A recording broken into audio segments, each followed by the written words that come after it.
응급의학과 전문의가 충격적인 욕실 사고 실태를 공개한다고 합니다. 매일 하는 목욕이 심장마비를 부른다는 무서운 진실, 뜨거운 물 한 번이 생명을 끊는다. 실제 응급실에서 목격한 목욕 중 쓰러진 환자들의 공통점과 생존을 위한 7가지 절대 규칙. 과연 무슨 비법이 있는 걸까요? 지금부터 한 의사가 들려주는 이야기 시작하겠습니다. 이 귀중한 건강 정보가 도움이 될 것 같다면 구독과 좋아요를 눌러주세요. 한 번의 클릭으로 소중한 건강 정보를 계속 받아보실 수 있습니다. 지난 겨울 응급실로 실려온 72살 할머니가 계셨습니다. 가족들은 그냥 목욕하다가 쓰러졌다고 하더라고요. 처음엔 저도 단순한 실신인 줄 알았는데 알고 보니 목욕이라는 일상적인 행위가 얼마나 위험할 수 있는지 다시 한번 깨닫게 해준 사건이었습니다.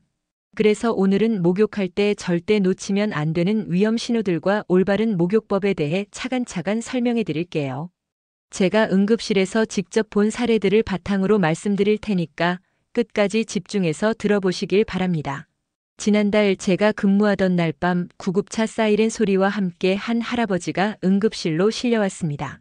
68살 김철수 씨였는데 부인 말로는 평소와 다름없이 뜨거운 물에 목욕을 하시다가 갑자기 의식을 잃으셨다고 하더라고요. 선생님, 우리 영감이 목욕을 그렇게 좋아하는데. 부인께서 눈물을 글썽이며 말씀하셨어요. 김철수 씨는 평소 45도가 넘는 뜨거운 물에서 목욕하는 걸 즐기셨다고 했습니다. 그런데 그날따라 물에 들어가자마자 어지럼증을 느끼시더니 그대로 쓰러지신 거죠. 다행히 큰 문제 없이 의식을 되찾으셨지만 저는 김철수 씨에게 왜 이런 일이 일어났는지 자세히 설명해 드렸습니다. 사실 뜨거운 물에 몸을 담그는 순간 우리 몸에서는 엄청난 변화가 일어나거든요. 체온보다 훨씬 뜨거운 물에 들어가면 우리 몸은 즉시 방어 체계를 가동합니다. 혈관이 확장되면서 혈압이 급격히 떨어지는 거죠. 마치 고무줄이 팽팽하게 당겨졌다가 갑자기 확 풀리는 것처럼 말이에요. 이때 뇌로 가는 혈액이 부족해지면서 어지럼증이나 실신이 일어날 수 있습니다. 특히 고령자분들은 더욱 주의하셔야 해요. 나이가 들수록 혈관의 탄력성이 떨어지고 혈압 조절 능력도 약해지거든요. 젊은 사람은 괜찮을 온도라도 어르신들에게는 심장에 큰 부담을 줄 수 있다는 뜻이죠. 실제로 일본의 연구 결과를 보면 욕실에서 발생하는 사고로 매년 19,000명 이상이 사망한다고 합니다. 이 중 대부분이 뜨거운 물로 인한 혈압 변화가 원인이라고 해요. 우리나라도 상황이 크게 다르지 않습니다. 그럼 어떻게 해야 할까요? 가장 중요한 건 물 온도입니다. 40도에서 42도 정도가 적당해요. 체온보다 조금 높은 정도라고 생각하시면 됩니다. 이 정도면 미지근한데? 라고 생각하실 수도 있지만 실제로 들어가 보시면 충분히 따뜻하다는 걸 느끼실 거예요. 또 한 가지 중요한 팁을 드릴게요. 물에 들어가기 전에 반드시 발끝부터 천천히 적응시키세요. 갑자기 몸 전체를 뜨거운 물에 담그면 심장이 놀라서 부정맥이 생길 수도 있거든요. 발, 다리, 허리, 가슴 순서로 천천히 최소 3분 정도는 걸려서 들어가시는 게 좋습니다. 김철수 씨 같은 경우도 이런 원칙만 지키셨어도 충분히 예방할 수 있었던 사고였어요.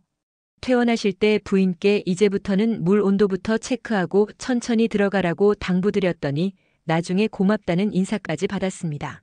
여러분도 기억해 주세요. 뜨거운 물이 주는 시원함보다 안전이 더 중요하다는 걸 말이에요. 피부보다 심장이 먼저 놀라는 법이니까요. 이번엔 좀 다른 사례를 말씀드릴게요. 작년 봄에 만났던 54살 박영자 씨 이야기입니다. 박영자 씨는 평소 스트레스가 많으셔서 목욕을 50분에서 1시간씩 하는 게 유일한 취미였다고 하더라고요. 선생님, 목욕하는 게 그렇게 좋더라고요. 하루 종일 쌓인 피로가 싹 풀리는 기분이었는데. 박영자 씨는 응급실 침대에 누워서도 아직 상황을 잘 이해 못하시는 눈치였어요.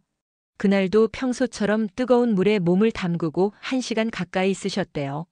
그런데 목욕을 마치고 일어서려는데 갑자기 심장이 두근거리기 시작하더니 숨이 가빠지셨다고 해요.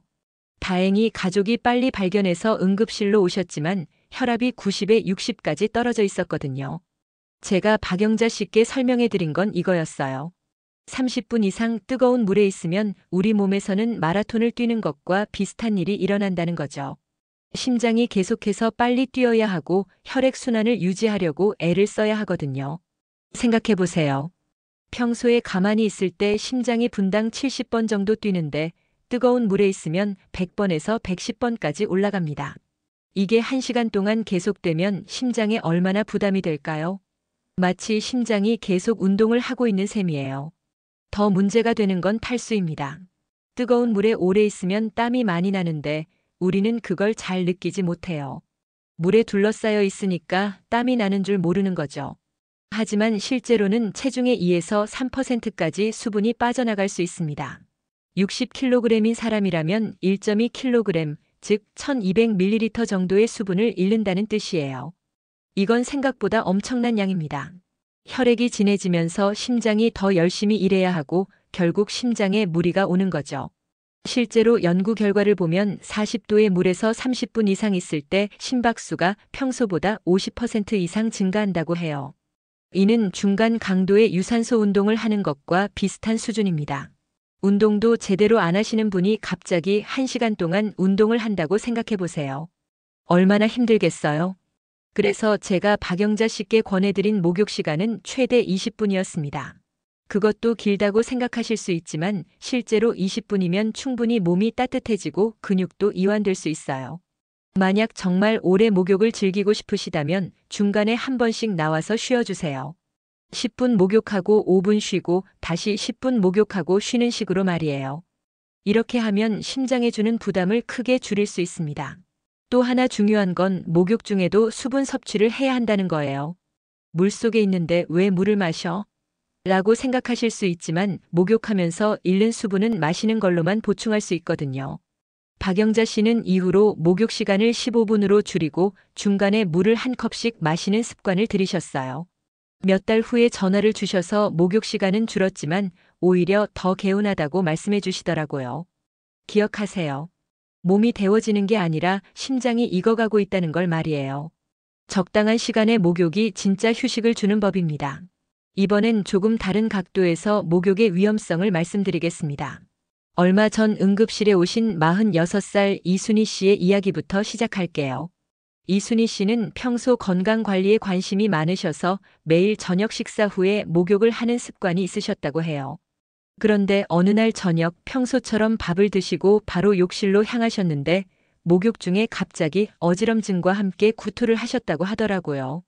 선생님, 저는 물도 충분히 마시고 건강한 편인데 왜 이런 일이 생겼을까요? 이순희 씨는 정말 이해가 안 된다는 표정이셨어요. 사실 많은 분들이 놓치고 계시는 부분이 바로 이거거든요. 먼저 목욕 중 탈수에 대해 정확히 설명해 드릴게요. 많은 분들이 물에 둘러싸여 있는데 어떻게 탈수가 와? 라고 생각하시는데 이건 완전히 잘못된 생각입니다. 물이 닿는다고 해서 우리 몸이 수분을 흡수하는 게 아니거든요. 뜨거운 물에 들어가면 우리 몸의 체온이 올라가면서 땀이 나기 시작해요. 그런데 물속에 있으니까 땀이 나는 걸 느끼지 못하는 거죠. 실제로는 10분만 뜨거운 물에 있어도 300에서 500ml의 수분이 빠져나갑니다. 이는 우리가 평소에 마시는 물 한 컵에서 2컵 정도의 양이에요. 더 심각한 문제는 혈액이 진해진다는 거예요. 수분이 빠져나가면 혈액 속 적혈구와 혈소판의 농도가 높아지면서 혈액이 꿀처럼 끈적끈적해집니다. 그러면 심장이 이 진한 혈액을 온몸으로 보내려고 더 세게, 더 빨리 뛰어야 하죠. 제가 환자분들께 자주 드는 비유가 있어요. 묽은 주스는 빨대로 쉽게 빨아올릴 수 있지만 걸쭉한 요거트는 훨씬 힘들잖아요. 우리 심장도 마찬가지예요. 탈수가 진행될수록 심장은 더 큰 압력으로 혈액을 밀어내야 하거든요. 그런데 이순희 씨의 경우는 여기에 또 다른 위험 요소가 더해졌어요. 바로 식사 직후 목욕이었거든요. 밥을 먹고 나면 우리 몸의 혈액이 소화기관으로 몰려요. 위와 장에서 음식을 소화시키려고 평소보다 3배에서 4배 많은 혈액이 필요하거든요. 그런 상태에서 뜨거운 물에 들어가면 어떻게 될까요? 피부로도 혈액이 몰려야 하고 소화기관에도 혈액이 필요하고 마치 삼거리 교차로에 차가 몰리는 것처럼 혈액순환에 혼잡이 생기는 거예요. 실제로 식사 후 2시간 이내에 목욕을 하면 소화불량은 물론이고 뇌로 가는 혈액이 부족해져서 어지럼증이나 실신이 올 수 있습니다. 더 심한 경우에는 뇌졸중까지 올 수 있어요. 약을 복용하신 직후도 마찬가지로 위험해요. 특히 혈압약이나 당뇨약을 드신 후에는 더욱 조심하셔야 합니다. 혈압약은 혈관을 확장시키는데 여기에 뜨거운 물의 효과까지 더해지면 혈압이 너무 많이 떨어질 수 있거든요. 당뇨약의 경우도 마찬가지예요. 약이 흡수되면서 혈당이 떨어지는데 뜨거운 물로 인한 스트레스까지 더해지면 저혈당이 올 수 있습니다. 저혈당은 의식을 잃을 수도 있는 응급 상황이에요. 그럼 언제 목욕을 하는 게 가장 안전할까요? 식사 후 최소 2시간, 약 복용 후에는 1시간 정도는 기다리시는 게 좋아요. 그리고 목욕 전후로 물을 충분히 마셔주세요. 목욕 전에 미지근한 물 1컵, 목욕 중간에 1컵, 목욕 후에 1컵 정도가 적당합니다. 목욕하는데 물을 마시는 게 이상하다고 생각하실 수도 있지만 이건 정말 중요한 습관이에요. 또 하나 절대 놓치면 안 되는 게 바로 욕조에서 일어나는 방법입니다. 많은 분들이 목욕을 마치고 벌떡 일어나시는데 이게 정말 위험한 행동이거든요. 뜨거운 물에 오래 있으면 혈관이 확장된 상태인데 갑자기 일어나면 중력 때문에 혈액이 다리 쪽으로 몰려요. 그러면 뇌로 가는 혈액이 부족해지면서 기립성 저혈압이 생기는 거죠. 이때 넘어지시면 욕실 바닥에 머리를 부딪힐 수 있어요. 실제로 제가 응급실에서 본 환자 중에 목욕 후 갑자기 일어나다가 넘어져서 뇌출혈이 온 경우가 여러 번 있었어요. 욕실은 딱딱한 타일로 되어 있어서 머리를 다치면 정말 심각한 부상을 입을 수 있거든요. 그래서 욕조에서 나올 때는 반드시 천천히 일어나세요. 먼저 3분 정도는 앉아서 기다리시고 그 다음에 욕조 가장자리를 잡고 천천히 일어나시는 거예요. 급할 게 전혀 없어요. 3분의 기다림이 생명을 구할 수 있습니다. 특히 술을 마신 후에는 절대로 목욕을 하시면 안 돼요. 알코올도 혈관을 확장시키는데 여기에 뜨거운 물까지 더해지면 정말 위험한 조합이 됩니다. 술 플러스 열은 심장 폭탄이라고 생각하시면 돼요. 술을 마시면 이미 탈수가 시작되는데 여기에 목욕까지 하면 탈수가 더 심해져요. 또 알코올 때문에 판단력이 떨어진 상태에서 뜨거운 물의 온도를 제대로 느끼지 못할 수도 있고요. 실제로 명절이나 회식 시즌에 술 마시고 찜질방에 갔다가 응급실로 오시는 분들이 정말 많아요. 심한 경우에는 심장 부정맥이나 심정지까지 올 수 있거든요. 마지막으로 혈압이나 혈당이 높으신 분들은 더욱 주의하셔야 해요. 오늘 좀 어지럽지만 목욕 한 번만 하자는 생각은 정말 위험합니다. 혈압이 180 이상이거나 혈당이 300 이상일 때는 목욕을 미루시는 게 좋아요.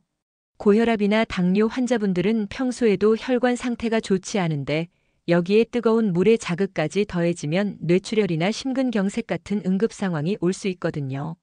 이순희 씨도 이런 설명을 듣고 나서 목욕 습관을 완전히 바꾸셨어요. 식사 후 2시간은 기다리고 목욕 전후로 물을 충분히 마시고 욕조에서 천천히 일어나는 습관을 들이셨죠. 몇 개월 후에 목욕이 훨씬 안전하고 편안해졌다고 말씀해 주시더라고요. 여러분, 목욕은 우리 일상의 소중한 휴식 시간이에요. 하지만 안전하지 않은 목욕은 휴식이 아니라 위험이 될 수 있어요. 오늘 제가 말씀드린 내용들을 꼭 기억하시고 안전한 목욕 습관을 들이시길 바랍니다. 당신의 욕실이 안심 공간이 될지 사고 현장이 될지는 여러분의 선택에 달려 있어요. 하루 이틀 목욕을 안 해도 괜찮습니다. 하지만 한번 잘못된 목욕은 평생을 바꿀 수 있다는 걸 꼭 기억해 주세요. 몸은 쉬는 줄 알았는데 심장은 전속력으로 달리고 있을 수 있어요. 미지근한 물 1컵이 뇌졸중을 막을 수 있고 3분의 여유가 생명을 구할 수 있습니다. 여러분 모두 오늘부터라도 안전한 목욕 습관을 시작하시길 바라며 항상 건강하시길 진심으로 응원하겠습니다. 지금까지 응급의학과 의사들이 말하는 목욕하는 방법에 대해서 알려드렸습니다. 시청해 주셔서 감사합니다.